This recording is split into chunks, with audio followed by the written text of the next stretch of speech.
What do the lives you never lived say about the person you became? When a person misses a flight or ruins a friendship, the standard advice is to shake it off and move on.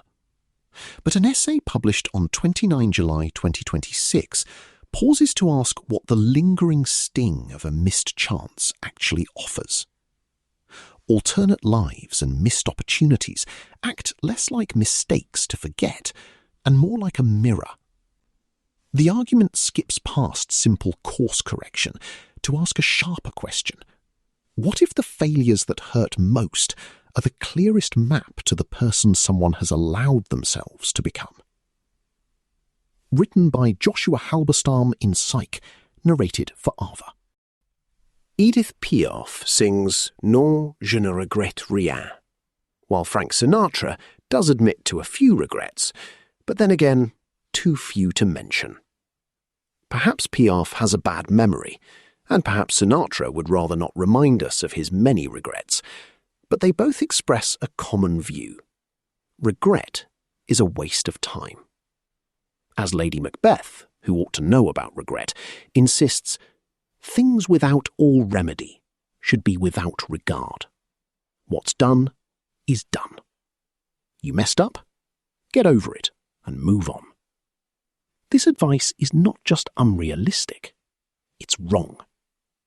Approached honestly, regret is one of our clearest tools for seeing who we take ourselves to be. Here's an example from my own life. Music has always been one of my great pleasures, and I have some musical talent. Not extraordinary talent, but some. While I don't regret failing to become a professional pianist, that path far exceeded my capacities, I do regret the more modest failure of not having persisted long enough to master a Chopin nocturne. That regret stings, precisely because it was a possibility commensurate with my abilities. Recognizing my regrettable lack of discipline, I doubt I'll pursue it even now. There is, of course, the familiar concession. Regret is acceptable if we learn from our mistakes. But this already sells regret short. It treats regret as a tool for course correction rather than as a source of self-knowledge. Presumably, once we've learned our lesson, regret is supposed to disappear. When it doesn't, as is usually the case, we assume something has gone wrong. But these regrets persist not because we are neurotic, but because they serve a function we rarely recognize. Regret, like other emotions, is both a feeling and a judgment. Unlike bodily states such as hunger or fatigue, emotions are directed at something. Fear is fear of a threat. Anger is anger at someone. Regret, similarly, is directed toward a particular choice, an action taken or not taken, for which we see ourselves as responsible. This element of responsibility matters. We often say, "I'm sorry," for events we didn't cause, a natural disaster or a friend's illness. But these aren't regrets in the sense that concerns us here. Regret traces to human decisions. You cannot regret saying something cruel unless you believe you said it, just as you cannot be angry at someone for an insult you don't believe they uttered. The word regret covers a wide range of cases, from moral wrongdoing to everyday second-guessing.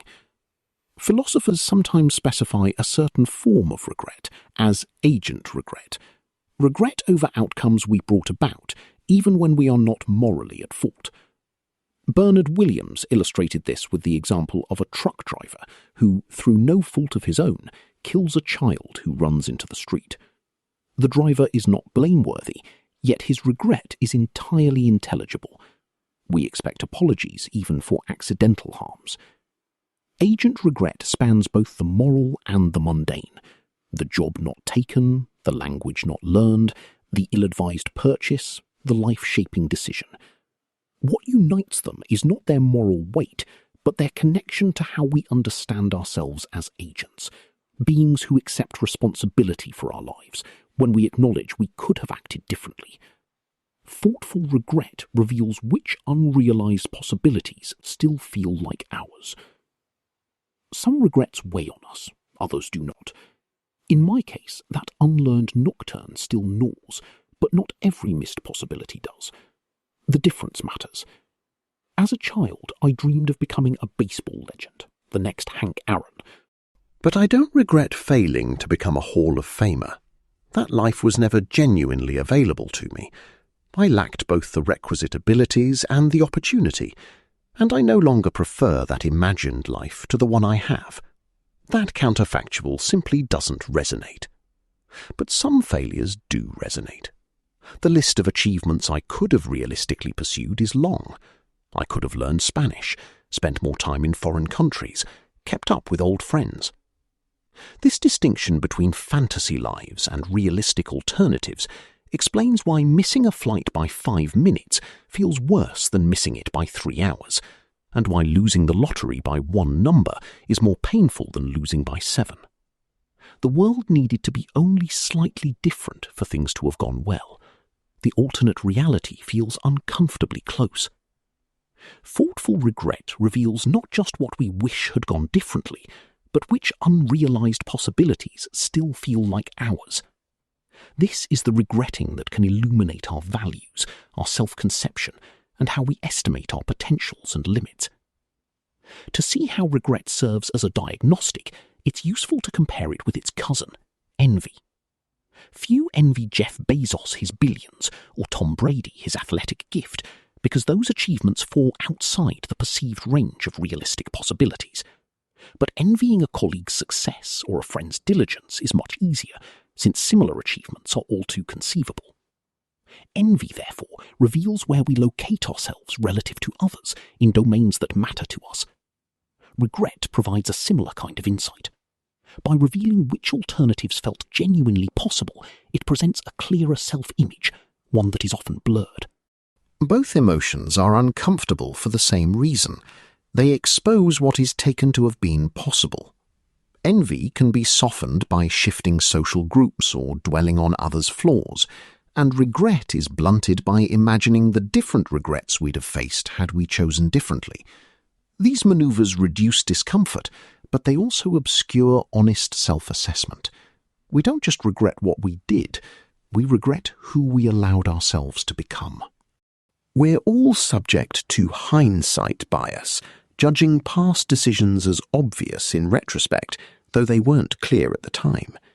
At the end of life, one might wish they'd worked fewer hours, even if it meant earning less money, but hard work might have made good sense given what one knew then. We don't necessarily become wiser just because our life is ending. Nonetheless, there is an important insight in end-of-life reflections, the shift of focus from actions to dispositions. In their final hours, people don't regret a missed flight or a badly played game of poker. Instead, they regret their persistent traits, the grudges they harboured for decades, the stubbornness that ended a friendship. And this recognition points to a largely ignored dimension of regret. We don't just regret what we did, we regret who we allowed ourselves to become. Most discussions of regret focus on actions, but deeper regrets concern character. Think of those people who are perpetually angry or who habitually blame others. These traits shape lives more powerfully than any single decision, and yet they receive far less attention when we talk of regrets. There are several reasons for this. Actions are clear-cut and easy to identify. We know what we did or didn't do, while personality traits are more amorphous. But the main reason we neglect regrets about our character is that traits feel less voluntary. We didn't choose our parents, our height, or our genetic endowments, and character traits, laziness, say, or timidity, are often thought of as similarly fixed. But as Aristotle insisted long ago, and robust evidence now shows, our traits can change over time, and we can intentionally make those changes. When we should have and didn't, we have much to regret. Confronting personality flaws is uncomfortable, so it's tempting to avoid. Research shows people are often better at recognizing traits when they're obvious to others and lack serious moral implications. Most people know whether they're talkative or introverted, but are less likely to admit to negative traits like stubbornness or mean-spiritedness. When confronted with a serious flaw, the easiest defense is often a shrug. That's just who I am. But that shrug is a choice.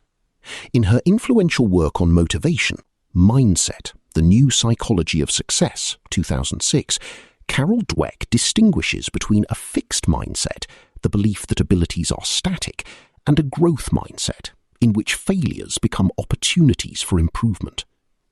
Character traits are, similarly, shaped by our assumptions about them, and assumptions can change. Regret, properly heeded, can show us exactly where to begin to make those changes.